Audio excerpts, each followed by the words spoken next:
Real quick, just a reminder to check out my movie channel. The link is in the description. I have videos on there about the new Alex Garland movie, Civil War. I have a Dune 2 review. I have, some tier list of guys like Christopher Nolan and David Fincher, and Alex Garland tier list is coming up. So be on the lookout for all that. Again, link is in the description, but back to your regularly scheduled video.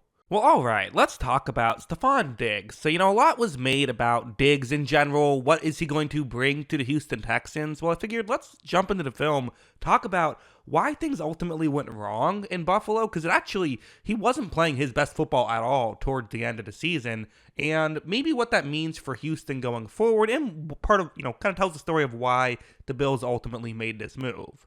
Let's start off. Let's talk about the playoffs. That's going to be most of what we. Actually, that's going to be all the footage I use in this video is going to be playoff footage. Starting off with the Steelers game, he was all right in the Steelers game, and certainly showed those classic Stefon Diggs moves. Right, something like this one-on-one matchup outside the numbers right here. You see that one, Allen takes the snap, Diggs kind of gets that outside leverage. When he cuts, he cuts so smoothly that when he's back like this, you see the corner who's covering him is completely turned around. His face isn't even really turned towards Diggs, and the ball is already halfway towards Diggs. This is what Diggs can do. His footwork and his route running is still elite tier, and it's showing it right here. Allen makes the throw and they're able to pick up a first down. As a whole, I would say that Diggs was pretty good in this Steelers game. He didn't take over the game. He wasn't a dominant force, but he didn't really have to be against Pittsburgh. One thing I would mention is something I just noticed in general was the Bills did throw a lot of wide receiver screens to Diggs. It's something like this, which is, this is going to be a wide receiver screen to Diggs, and to some degree it makes sense to do this, right? Diggs is a good player, get him the football, but I wanted to bring this up because I do think some people might say, well, is it as kind of just, just give him the ball, he's a good player, or is it more so he is saying, hey, you got to give me touches, I'm the best wide receiver here, I need to get the ball. Plenty of people will jump to conclusions. I'm kind of someone who says, if I don't know something, I just say I don't know. But yeah, I don't know.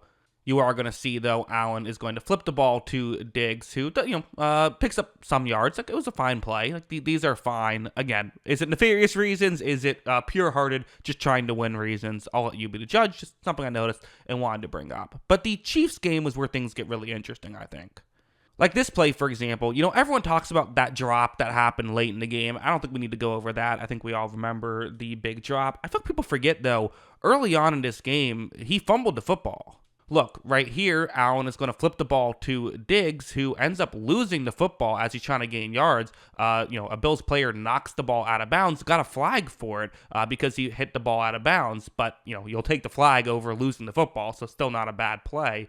But, that happened very early on in this game. Quite frankly, Diggs had a really bad game against the Kansas City Chiefs. He, had that drop. He was targeted 8 times, only had 3 catches. Not all of it was, brutal, a lot of it was stuff like this. So it's 2nd down and 17. This is just after the fumble, and maybe he's a little shaken up from that. I don't know, but still, route's going to try and find a gap in coverage. Okay, simple enough. Going to have to run these routes. Let's see what happens. Allen is going to take the snap. He's going to look in Diggs' area, fires in Diggs' area, and you see this is kind of a tough throw. A tough catch, I should say. It was a tough throw as well, but it's going to be a little bit further out, and there is a Kansas City Chiefs defender who's quite frankly looking to potentially take the head off of Stefon Diggs. This is a difficult situation, but again, Diggs is someone over the course of his career who has made a lot of difficult catches. This one, he does not quite haul in. For a second, it looked like he did, but it was not complete. And, Diggs kind of wanted a flag, but that seemed like a clean, play to me. Maybe he hit his helmet. Kind of hard to tell from this angle. But either way, again, the reality is these are plays that Diggs would often make, and he didn't on this one. Now, is that just, hey, he happened to not make a couple of plays late in the season because there were other plays like this that I saw? Or was it kind of, again, more simply, he was checked out from Buffalo and he wasn't quite, giving it his all on these plays? Is it it just was a coincidence, or is there something more there, or has his game just fallen off, right?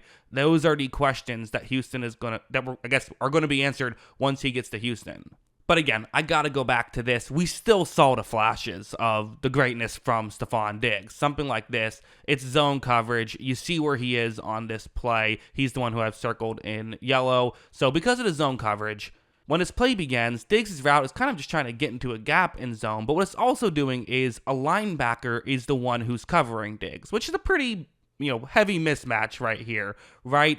But still, watch how, Diggs, who's in a complete stop right now, watch how quickly he's going to accelerate. Watch him move over the middle, moves so quickly. He picks up the catch and picks up a lot of yards after the catch, gets 15 yards on that play. We still saw those flashes of Stefon Diggs looking like a true number one receiver. So I don't want to make it seem like he was a mess out there. I do think it's fair to say, though, it wasn't his best handful of games, and as a whole, last year wasn't his best season.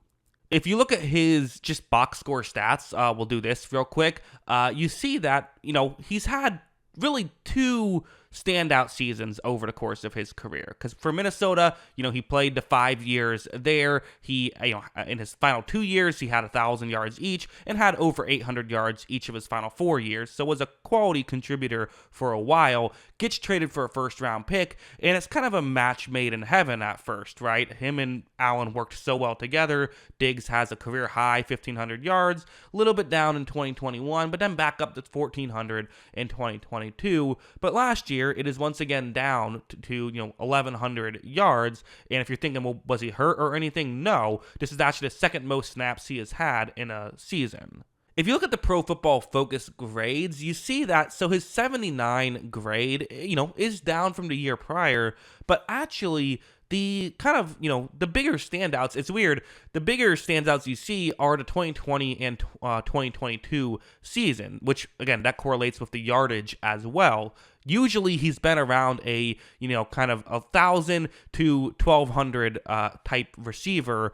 However, there was the kind of two exceptions where he was a 1,500-yard receiver or a 1,400-yard receiver.